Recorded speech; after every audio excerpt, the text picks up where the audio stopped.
That's how rich Valentino is. That's his daily, guys. That's how rich he is. I'm telling you, the guy's got money, bro. He's gonna back up so we can unload this 7-second motor. The guy's on a dealer plate. What a baller. So we got the man himself. He's bringing a 7-second motor. 740s on this. Ooh, it's on the engine sanding. Beautiful. All right, so we're gonna tear into this K20 built short block. This is a sleeve Ramey block. Uses BME aluminum rods, Speed Factory Arius outlaw pistons. We're gonna first start by pulling the pan. I think Jonathan already drained a bunch of the stuff, so I'll flip it over. I'll pull the pan off. I'll pull all this timing accessory stuff, the oil pump, the filter, the little fitting here. We'll try to strip this as bare as we can for the machine shop. We're gonna have them give it a light resurface on the deck. When they cut me these firing grooves and these O-ring grooves, they go a little deeper than normal because they compensate for me ever having to deck the block. And then we're gonna give it a cleanup hole. We're hoping that we could stick with the same pistons and just leave this, what is this, 87 I think, right? So we're at 87, so I'm hoping we can stay at 87 and just give this a cleanup hole and try to get rid of the cylinder wall rust. The reason for the rust is he had a problem with the head where the valve dropped but didn't drop in there, so it wasn't sealing. So when he was cranking it for that 2-3 seconds, fuel was shooting out. It didn't start. He realized he had a problem. He let the car sit, and then it sat with fuel just sitting on the cylinders for months, right? He had it sitting there for months with fuel on there. So he kind of neglected it in a way, but for him to stop what he was doing to completely tear it down to prevent this would have been a huge job. So he already got his money's worth out of this. He's very happy with it, and it's still going. So we're going to flip it over and see the damage, the wear, and how it looks after, I would say, 50 7-second passes and 2 seasons of abuse. Dyno pulls, rev limiters. I mean, you guys know who this is. You can follow his channel. You can look him up on Instagram and Facebook. And just everything you see of the car is this motor right here. All the last 2 years and 2 seasons. So look it all up. It's all on this motor. So we're finally taking it apart. It did not fail or get destroyed. What happened was the valve got stuck in the head. So it just needs like a new head job, I guess you could say. But obviously, we're not going to run it with how crusty this is looking. So maintenance-wise, this just needs to get maintained now, which is rings, bearings. The oil pump has to get looked at. Everything has to get looked at that'll wear. So I'll flip it over and I'll show you guys what we find. All right, so we're going to tear into it. First, we're going to remove the oil pan. These are all 10 mils.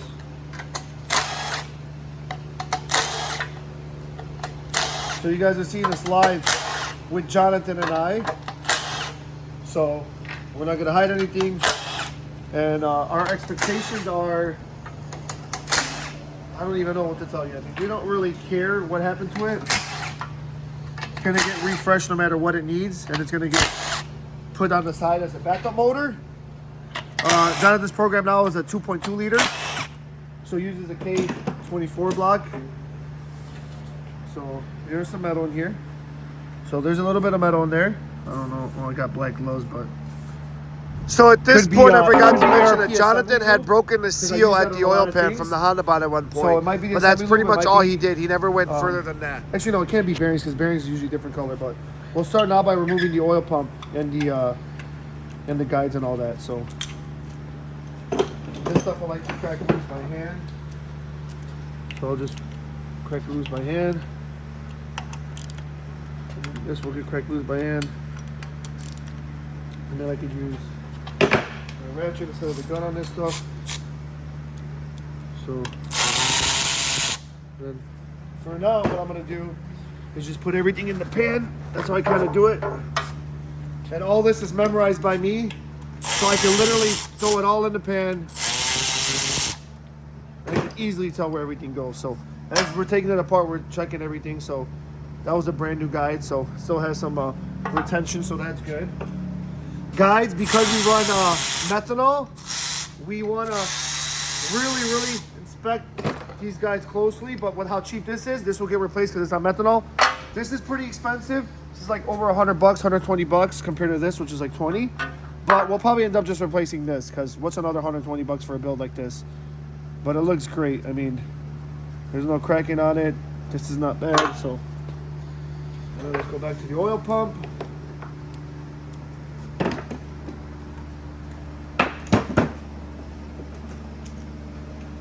This is all live, guys. We're not starting and stopping this video. gonna do it all live. And we'll come up from there. Alright. Get up the air ratchet.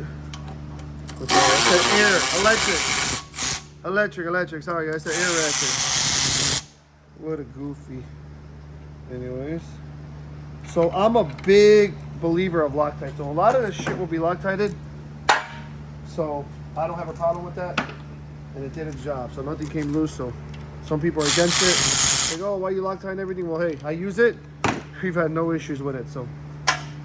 Alright, so we'll pull this off like this. Make sure this spins freely still. It's got 2050 in it, so it's a little thick, but oh, this thing spins freely.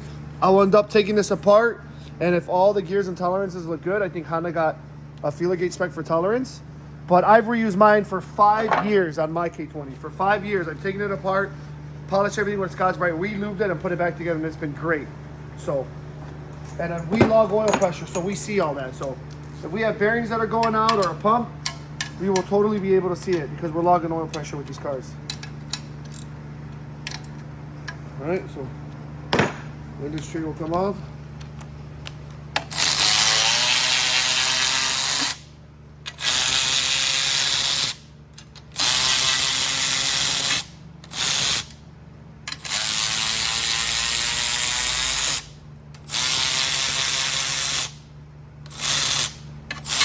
So why don't you tell the people how fast you've gone since you're behind the camera with this motor, and how high of a track speed you've been up to.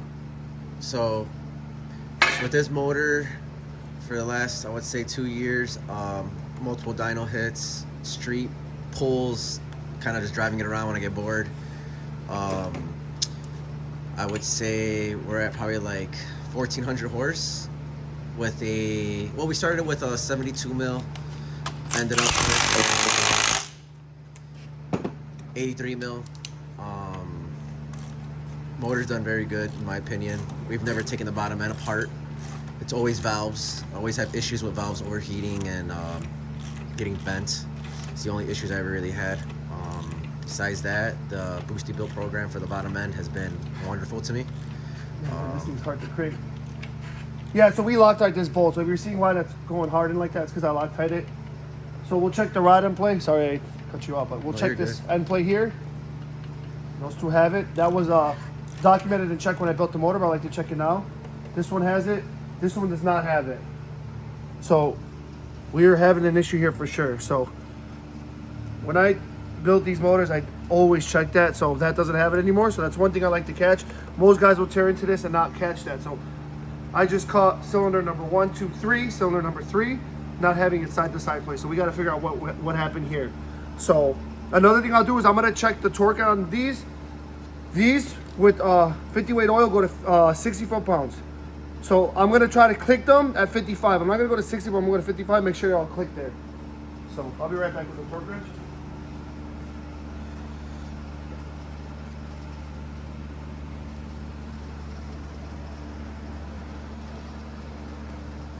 So again, this motor has tons of hits on it. It's taken some abuse.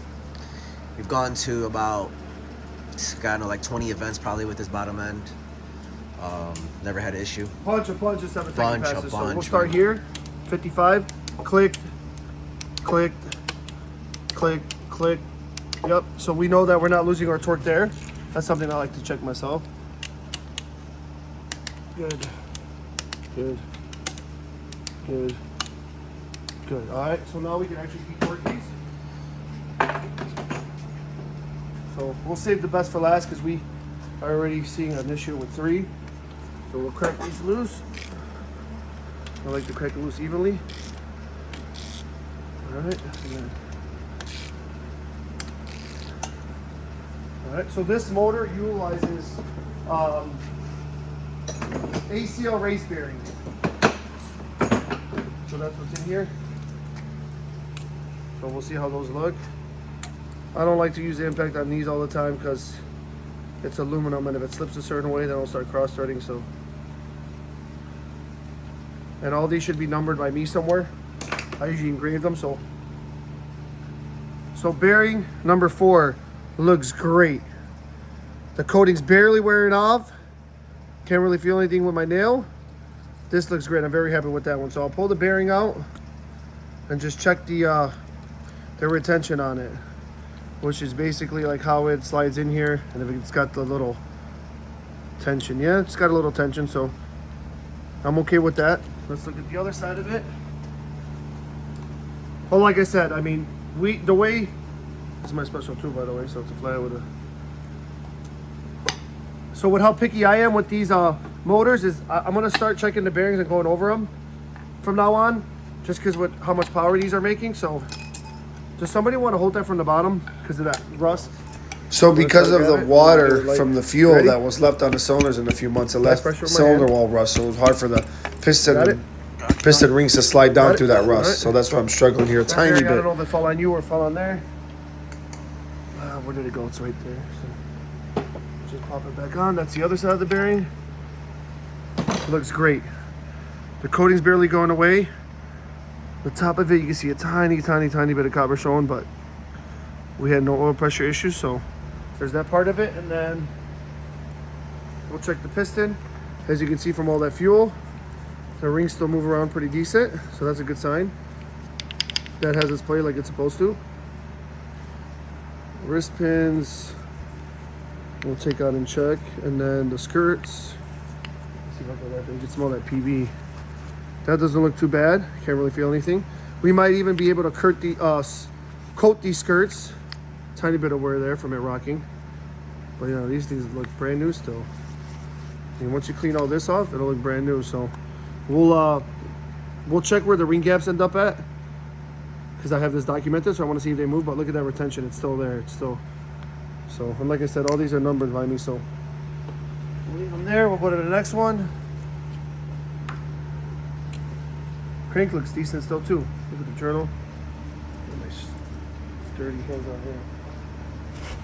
So that'll get a hot tank and polish, and we'll rock that out again. It'll get checked for straightness also.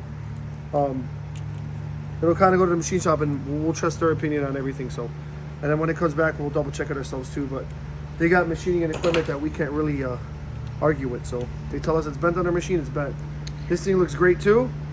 This is cylinder number 1.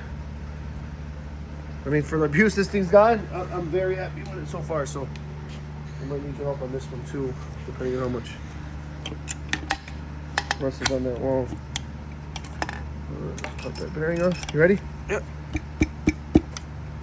I'm trying to use my hand over the rubber mallet. So when we need to get the rubber mallet, we will. And pop that off.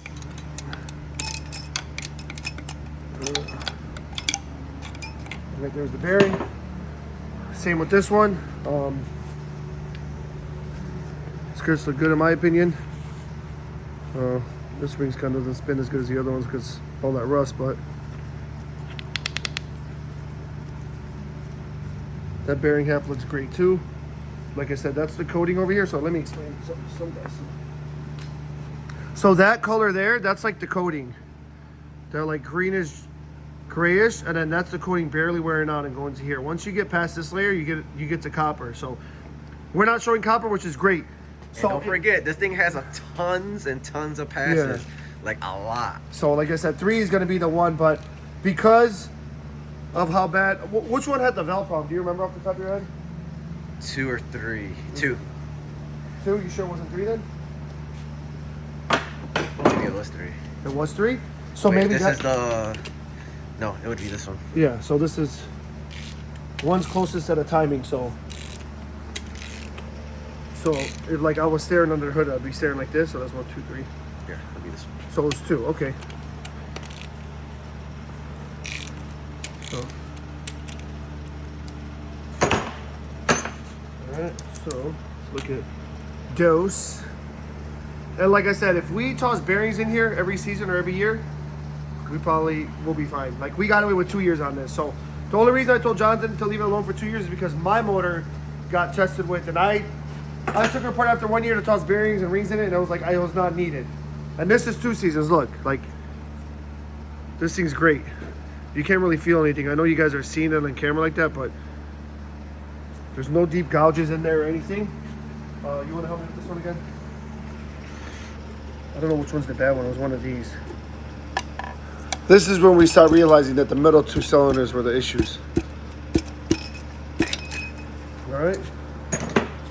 So here, check that out. So that's a bearing on its way out. So you see that little bit of copper? So this is why we're taking it apart, because we knew we were getting to the limit. So that one shows more wear than the others. The middle 2 cylinders, I believe, were the ones that we kept having problems with pushing coolant and stuff. So we were slowly killing the bearing just from it pushing coolant and the valve problem. So these 2 were having valve issues in those cylinders. So it could be the fuel injector's not spraying right. It could be going lean. The sparklers in that cylinder, you know, detonation in there. So we'll figure that out. I mean, we have a good ECU, so we can look at our last few logs and see if we notice anything. But we toss bearings in here every season or every year, we'll be okay. So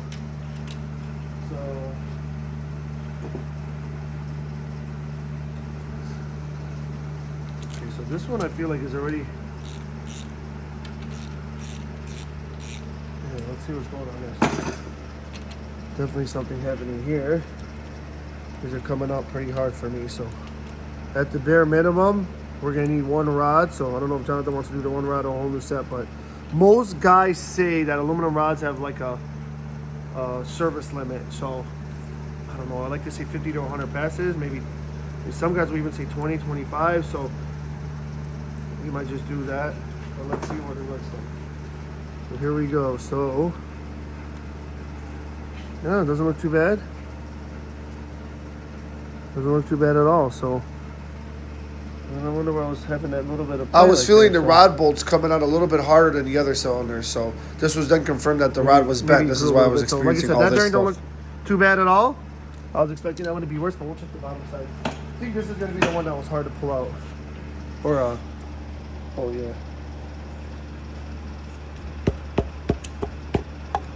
All right.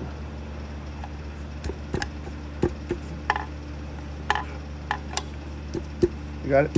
It's coming close. Let me get that bearing out of the way.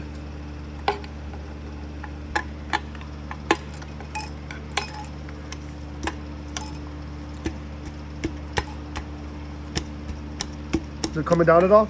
That was the one with a little bit of rust, so I'm gonna give it a little love tap so I don't kill my hand. That was the worst one, I believe. You got it? All right. So let's check that out. Where'd the bearing go? I gotta fire it up.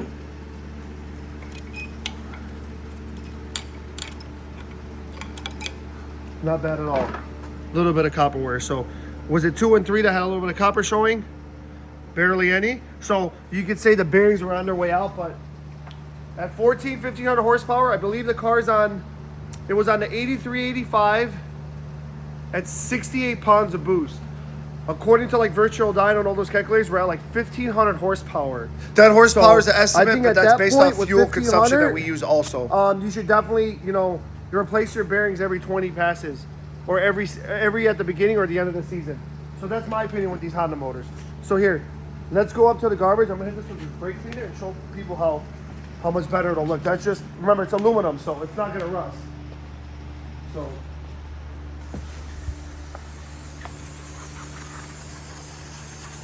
So what I'll do is I'll end up taking a Scotch-Brite and polishing this all up, but look at all that, see? You know, we're gonna send these pistons out to get the skirts coated. So when we give it a cleanup hone and we lose a little bit of piston wall, we can gain that piston wall clearance by coating the skirt. I think it adds like a thou. So the ring tension feels great. So we're gonna go pop these rings back on and see where the ring caps are at still. I have them documented. This is when I realized that I cannot pop the piston rings back into their bores and measure the gaps and compare them to where I set them to see if they change much because of the walls being so rusty from the fuel and water in there. I have a brand new set of BME K20 rods, so I'm going to measure their lengths and see if these are stretched. So I'm going to be able to compare them to a brand new set. Most guys will measure these and write them down. I already knew telling Jonathan that I was most likely gonna replace these. But one more thing we want to check is for a bent rod. Look. Instead, I actually just caught it talking about it. See that rod? The rod is bent. That'll probably happen from trying to compress a liquid. So those times we push coolant, oh, can you see that on there? So that was the one. There you go. That was. Remember how I told you it was hard to push out? It was because it was a bent rod. So that's something you really want to look at. You want to have a really good eye to kind of see that stuff. So it looks okay. Like I said, I'm just going off the eye right now. So at a bare minimum, he's gonna need new rods, which with aluminum, most guys replace these anyway.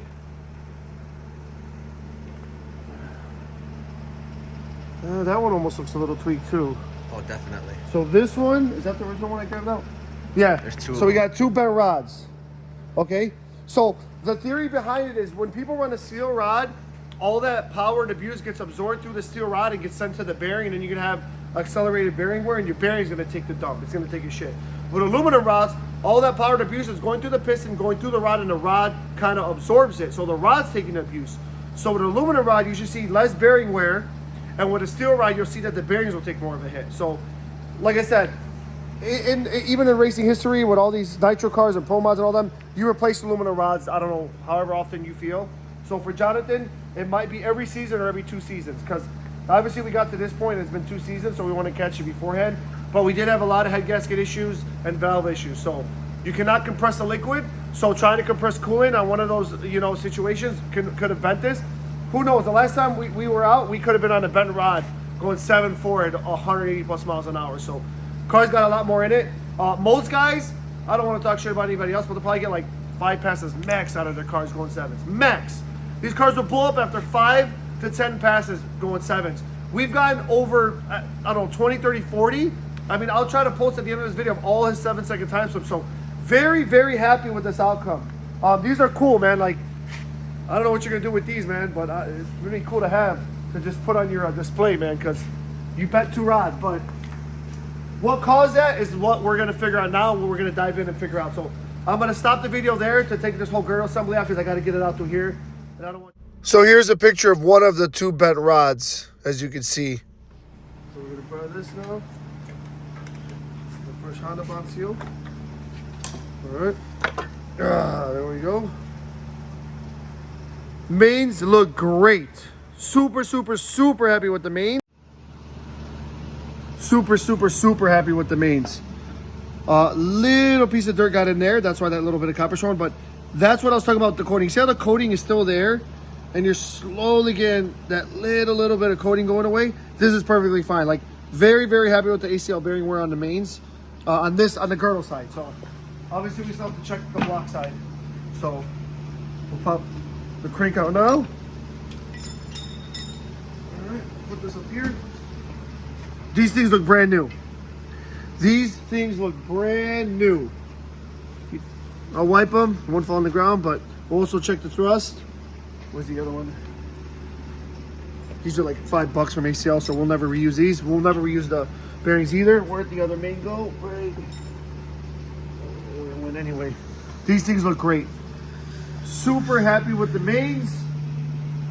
So that means in 2 years, 2 seasons, we don't have to touch the mains. We know that after 2 seasons, the mains will look good.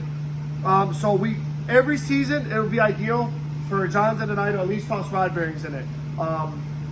If we want it to live. I mean, it lived the 2 years. We don't have to, but we want to be nice to it. So every season, either at the end of the season or the beginning of the year, we'll get new bearings for that whole season. So that'll keep it alive and happy. Mains, we don't have to touch them. That's 2 years, 2 seasons, tons and tons and tons of dyno pulls, street driving that he's done, a bunch of track passes, 2-stepping for multiple seconds at a time. 12,000 RPM. It's seen a peak of like 12.5 at one point on Jonathan's car from his Haltech data log. So, man, super happy with a K20 in this application. 7.4s was the best time, 747 or something like that. 180 plus mile an hour traps, low 1/260 foot. So we're very happy with how this is performing, and it's on a stock oil pan with an extra quart.